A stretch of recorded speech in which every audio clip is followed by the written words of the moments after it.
Are you a new entrepreneur and trying to work out how to draft your first contracts?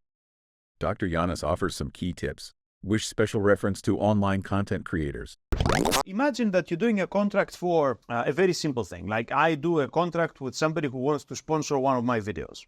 I tell them I'm going to make you a video on this topic. We've agreed the topic in advance. This is like what they want. This topic, within that video, I'm going to present your product. Is going to take 5 minutes, like of approximate 5-minute duration for the video. And you're going to pay me, say, £500 for it. This is what we said. We were on a Zoom call. We agreed. It's great. When we come to write this down, we can write, what are the deliverables? A video.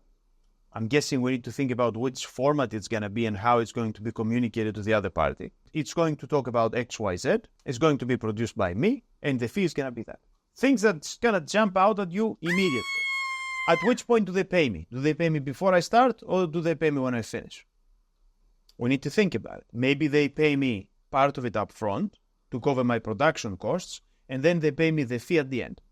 Do they still pay me the fee if they don't like it?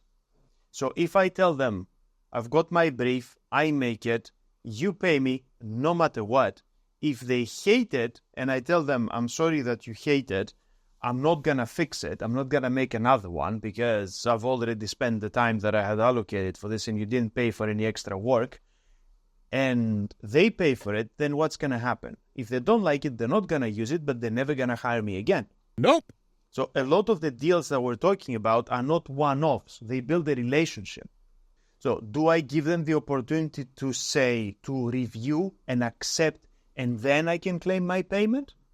What if this is the other way around? What if they take this opportunity to say, we don't like it and they don't want to pay me because they changed their minds, but there's nothing wrong with what I've done? So you see, I need to think about how we apportion the risk here.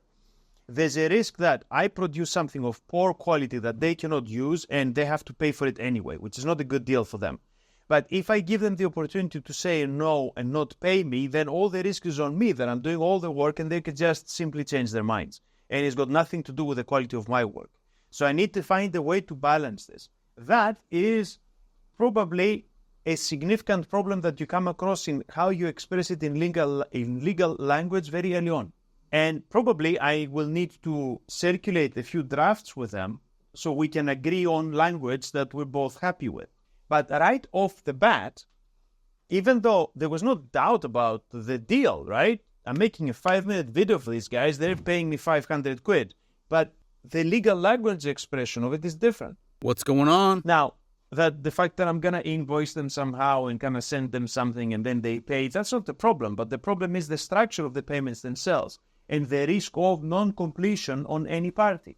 What happens if we split the payment, they pay the front fee, and then I never do it? Dude. I mean, in theory, it would be breach of contract, so you can tell me that they could sue me to recoup the thing, but nobody's going to sue anybody for £250. And what you're being aware of the reality of it, and this is precisely something that escapes most students of law, because we're looking at the law in isolation, in a sort of kind of artificial environment where everybody pursues their legal rights by suing the other person, and then we look at what the courts say. In practice, you're not going to sue somebody for £200 or £500. You're not even going to sue somebody for a few £1,000 because your legal costs are likely to exceed this anyway. So what you're trying to do is exert pressure on them on the basis of the relationship, or giving them a bad rating, or telling people that they're bad partners. So if I did the work and they never paid me, at the same time, I'm very litigious, so I might actually have sued them. Because I can pursue it myself. I don't need legal advice in order to go to the small claims court. But most likely, I would just go onto all the forums where various creators are discussing the sponsorship deals and say, don't do a deal with these people because they won't pay you, because they're not nice. So I would try and exert some reputational damage in order to get what I need. But think about this. Drafting the contract, even when the deal is spectacularly straightforward, can very quickly become complicated. Once we get over how do they pay for this work and how do we apportion the risk of non-completion or non-acceptance, etc., we have to think about liability. Should I offer them any guarantees? that what I produce is free from copyright violations or whatever, that it's going to be clean for them. Should I do this by myself? Is this going to encourage confidence on their end? Or should I wait till they ask for it?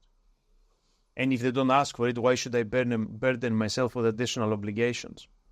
But liability is important. If what I do is somehow problematic and somebody sues us, are they going to sue me or are they going to sue them? Or if they sue them, is it going to come back to me?